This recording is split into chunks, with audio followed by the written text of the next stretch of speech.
Hey there, welcome to another episode of From Pen to Page. Today I have a very special guest, someone near and dear to my heart, my wife, Kelly Gable. Hello. She runs Tech Savvy Academy and is a brainiac on the computer and helping entrepreneurs do their thing. But she and I also happen to do something together, which is reading. We read pretty much every morning right here in these seats, and we often have discussions about the books we're reading. And so we thought it would be fun to kind of let you be a fly on the wall while we talk about the two books that we are currently reading. And then you can leave a comment and give us your thoughts too. So let's start it off. Yeah. Hi there, Kelly. How are you? Hi, I'm doing well, thanks. How are you? I'm great every day. Okay, why don't I start with this? So, what happened the other day is that we're both sitting here reading our books, and we'll tell you what books we're reading in a minute. We were reading, and spontaneously, we had what I think was a very interesting and entertaining conversation. And I realized that, this is exactly the kind of thing that you guys would want to see because you're watching stuff on this channel because you like to read or you're a writer. And either way, what we were talking about, I think, would be important. So I'm a YouTuber. So even though he doesn't normally do this, I'm going to say, before we dive into this, make sure you like this video, subscribe to the channel if you haven't already, and ring that notification bell so you never miss an upload. Okay, so what we were talking about, well, actually, let's talk about what books we're reading first. So you tell them what book you're reading. Okay, so I'm reading The Wise Man's Fear by Patrick Rothfuss, which is the second book in the King Killer Chronicles. The first one was The Name of the Wind. So yeah, this is the second one. I guess he is MIA as far as doing the third one in the trilogy, which sucks. Which is why I don't want to start reading them. But that's where I'm at, about 2/3 of the way through. And I'm reading, so I'm in the middle of a behemoth. I started watching, well, did I watch first or did I read? I think I might have. Did I watch first? Yeah. I think, okay, so maybe I watched first. The Wheel of Time series over on Prime. So many thoughts. But I started reading the books before I realized that it was a 14-book series. That's a lot of books. And they're all like this thick, by the way. So I'm reading them, and I'm at, what am I on? Lord of Chaos, which is book 6. And I have many thoughts on the book itself, but there was a specific thing that came up. And I think I started the conversation the other day when I was frustrated. And, when you're frustrated and you're reading a book and you have an author sitting next to you, yeah, that'd be you. Oh, yeah. It's sometimes, I don't know, therapeutic to complain to that author about what's frustrating you, even though he did not write the book that's frustrating you. Robert Jordan, but so okay, so I was reading this book, and let's just start with there's 1,000,001 characters in this book, and I get it. It's a 14-book series. There's obviously going to be a lot of characters. There's even a lot of main characters. There's not just one protagonist. There's five.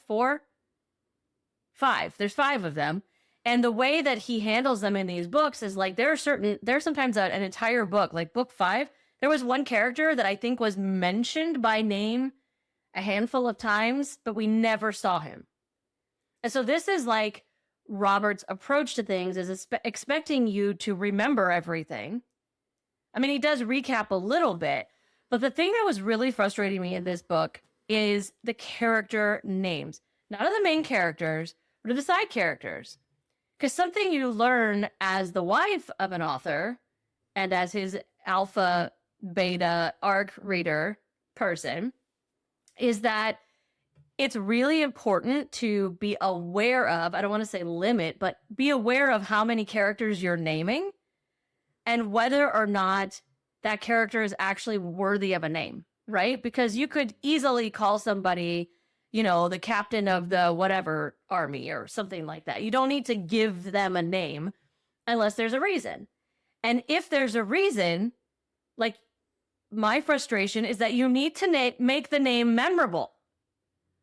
I was in a section of this book where one of the characters was going in to meet with a bunch of people that I'm not even totally convinced we've seen them before. I mean, maybe we'd seen them before, but I could not, even within the one scene, I couldn't keep track of this character was this character, like which race they were they somebody that he liked and trusted or he didn't. And I was getting really frustrated with it. And so I stopped for a minute to vent about it because not only were the characters not memorable enough yet for them to be like addressed so close to each other, but their names were similar. It's a big problem. So that happens a lot, I think, especially in fantasy. Yeah. Fantasy is one of those genres where it lends itself to having 101 characters. And, you know, like Lord of the Rings or Game of Thrones or The Wheel of Time. And just like, that's just a genre that just tends to have a lot. And I think the trick is, at least the trick that I try to do is I try to kind of keep one letter of the alphabet for one character. So when I was writing the Soothsayer, I had King Braden, and then I had this character named Bochus, who wound up becoming the character Egan, because my alpha readers kept confusing Braden and Bochus, and they both start with B. And it makes sense, especially, you know, if you're coming at it like a reader, you may only get to read in small snippets of time, and you may not be able to binge long term, and you may have to spend several days away from the book. And so I think our brains kind of connect names to just primary letters. And so, you know, King Braden, B. It's like if you were watching this as like a series or something. You'd recognize the face. You'd recognize the face. You'd remember, oh, that's the blonde guy, or that's the. So, like when you're writing, yeah, a letter makes sense. Yeah. So, I mean, you know, the other writers probably have different techniques, but for me, I try to keep, you know, I've got Egan, E, Braden, B, Alex, A, Alexandra, A, you know. Balam is kind of Balam and Braden. I mean, that one's a little different, but Balam also has a different vowel suffix to it. And it's, you know. But Balam's, I mean, look, if you haven't read the Soothsayer, Balam is a talking donkey. Donkey, yeah. Like you're not going to confuse him with any of the other characters. So you really can kind not. of get away with that one. You know, Rustag but I mean, you know, but I generally try to separate characters out by letter. And then, you know, the other way that you do it is that every once in a while, when you're jumping back and forth between characters, it doesn't hurt to just put in one sentence that reminds us very quickly who they are. So, you know, if Rustag's a mercenary that kills people, when we jump back to him after being away for several chapters, Rustag sharpened his sword and, you know, gritted his teeth. And we automatically think, oh, yeah, he's the big mercenary guy, you know, or, you know, picture him like a Viking or kind of vibe, yeah. Yeah, or, you know, King Bray, you know, King, title. So title right off the bat, that tells you, and if you always refer to him as King Braden, great, you don't need to do much. Yeah. But if you didn't use his title, you could say Braden held on to his scepter, you know, and it's just a quick throwaway line that kind of, you know, knocks on the reader's brain and goes, hey, by the way, remember this guy. And, you know, and it's tricky with fantasy too, because you've got so many characters and so many subplots going on. You've got to juggle them in a way that keeps the pacing up and also makes the readers, you know, like say, oh yeah, you know, doesn't lose track. And I think Robert Jordan, you know, at times probably loses his audience a little bit, loses his readers a little bit because for a number of reasons, but you know, that's one of them. That's probably one of them, you know, no writer's perfect. So yeah, I think one thing that would have been obvious to me. So if you've read Wheel of Time at all, you know that there are a lot of different, I mean, I guess I'm calling them races, but like they're not, it's not even just that, like different kingdoms, I guess you would say. And in some cases they're different races, but like there's one in particular, the Aiel, and they are the ones that are like, they are from out in the waste, and they're kind of almost like legendary, like until the point where we start to see them all the time, most of our characters like almost don't believe they really exist. And the way that Robert Jordan has like written their language and written the names of their villages or towns or whatever, he's inserted a lot of apostrophes into the names of things. And some of the characters, he's done that as well. But in this particular scene, none of the Aiel characters had an apostrophe in their name. Mm-hmm. And in the other places, the Terrans, I don't know if I'm saying that right, the Carhanans, their names could be interchangeable. Like, even right now, I ended up just reading it and just saying, like, I don't care. You know what I mean? Like, Rand doesn't like him, doesn't trust him. Okay, whatever. Like, it doesn't really matter if he's from And Tyrion. are these like minor characters I mean, that you're jumping in between? yeah, in this scene in particular, like, I feel like they're going to be more, some of them are going to be more important in like maybe a future battle scene or something. But in this moment, like, he's writing them as though we should know who they are. So I feel like at some point he has said their name before, but like, I don't remember but like one of them. Yeah. So that's also another trick too, is that I know, like in the Soothsayer, I had the vizier who, assisted the king, and he was really kind of a snake in the grass and pretty minor character. And I gave him a name, and then I found out my early readers were having a really hard time remembering who he was, because he was a really minor character. And he was really just kind of a plot device. He was just there to kind of show how corrupt the queen and her entourage have become, and how the power structure had shifted and whatever. And he was just part of that corruption. But I realized that, he didn't really need a name. He needed a title, because he wasn't much more than that. He was there, like Jafar and Aladdin. yeah, which is exactly who I pictured. Like who everyone pictures, but it's like, you could call him the vizier. There's only one. And, and his role was to be this, the boot licking, toady, sleazy guy that, is totally untrustworthy and lies through his teeth. And, and that was his role. That's it. There was nothing else to him than that. And so I think when you have minor characters, even if they show up more than once, it's okay to not name them. It's okay. You to could just say like title. the Terran captain. Yeah. Like, that would have been fine, and I would remember who you're talking about. Right. You know what I mean? So in that case, maybe titles are better. But yeah, it's.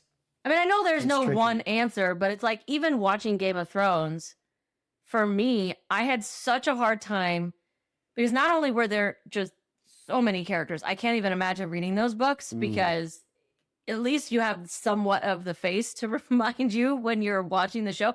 But even with that, like, because the episodes were long, if you went 2 episodes without seeing a character and then he popped back up again, I'm like, who is this guy?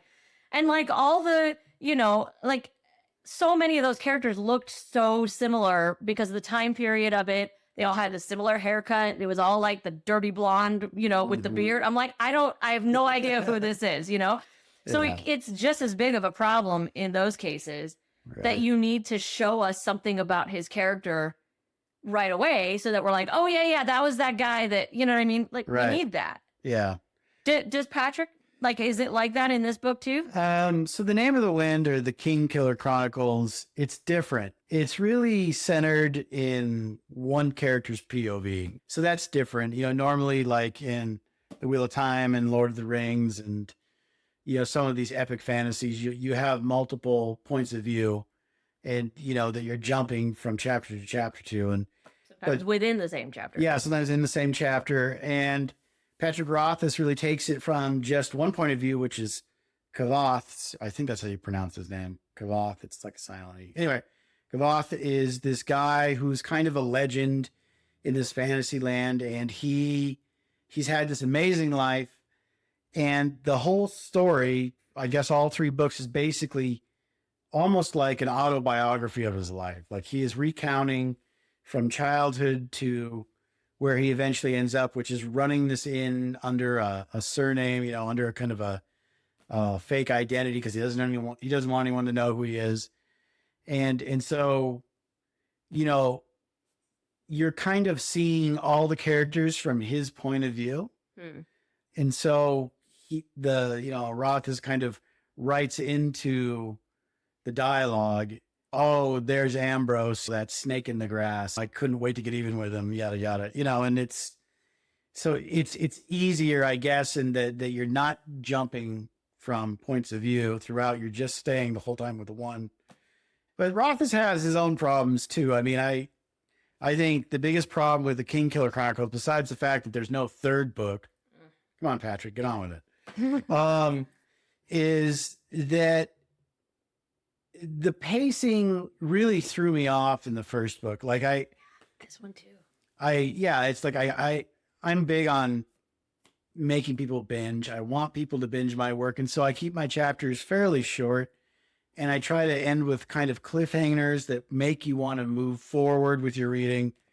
And Rothfuss really kind of meanders. He takes his time, and there's an overall plot. Roth is seeking the evil creatures that killed his parents, and that's kind of the overarching, plot devices, that he's on this quest to find out who these people are that killed his family, and he's gonna have his revenge.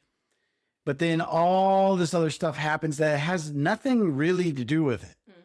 And so, he winds up kind of like Oliver Twist, becoming an orphan in a big city and surviving, and has a whole bunch of misadventures that have nothing to do with the plot, the major, and then he goes off to like a magic university, kind of like Harry Potter, and has all sorts of trials and errors, and has to come up with tuition, and has to come up with food, and all these little problems, and falls in love. But then the girl that he loves doesn't really want to get close, but they're friends, but they're not. And, there's all this stuff. And then, of course, he has a school rival that he butts heads with, and he's got to not piss off the deans and, the instructors, and some of them like him and some of them hate him.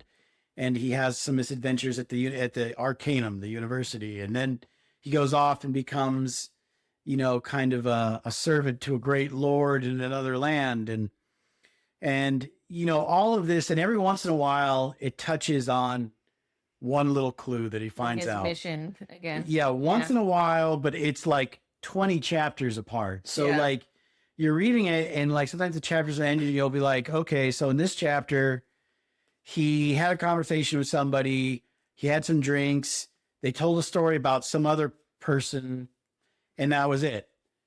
And it didn't really push the overall plot forward. It was interesting. Sure. It like you get a definite feel for the world and the way they talk and their currency and their food and their clothing, and all the world building is definitely there. But at times it really kills the pacing, but the Rothfuss's credit, his characters are so good that you don't Still interested. I'm still interested. I normally would have stopped reading it, but because it is really slow at times, but the characters are so good. And because I can see them so well in my brain, I don't really lose track of who's who. But now when it comes to like the mission stuff and the hints, because they're so far apart, is it hard for you to to be piecing the puzzle together for yourself? Like, do you have to go back and remind yourself what he learned before, or is it still? It's so sparse that it's like there's there? like 4 things he's learned since the first book. It's like, oh, it was the Chandrian. Oh, they don't want people to know they exist, and somehow their history has been wiped out through all the records throughout the land. That's it. In 2 freaking volumes, that's as much as he's learned. And So you're never going to actually find anything out because Rothfuss apparently is on holiday to the Bahamas permanently or something. Like, I don't know what his deal is, but he's not getting around to writing that third one. So no one's going to find out. But I will finish the book because I'm pretty close to finishing it. And I still want to find out as much as I can. And I still really like the world he built and the characters. So, but I mean, that's fantasy. You couldn't do that in a Tom Clancy book. You know what I mean? No. You couldn't leave people hanging like that in Tom Clancy. And Tom Clancy books and books like that, like when there's a series, it's not like the plot is going across the series. It's like each book is a fully formed story. Right. And then you're just seeing the character again and seeing the character again. Right. Same thing with Alex Cross. Right. Like that series. It's like you see him solving these murders or being hunted by someone or whatever, but like you finish the thought in every book. Yeah. And that's fantasy is very different than that. Like you can very easily not finish anything in a book. Yeah. And that's one of the things I liked about Soothsayer is that like I know that you have places you can go with it and that you'll probably write more to the book, but like, or to the series, but like the first book is a book.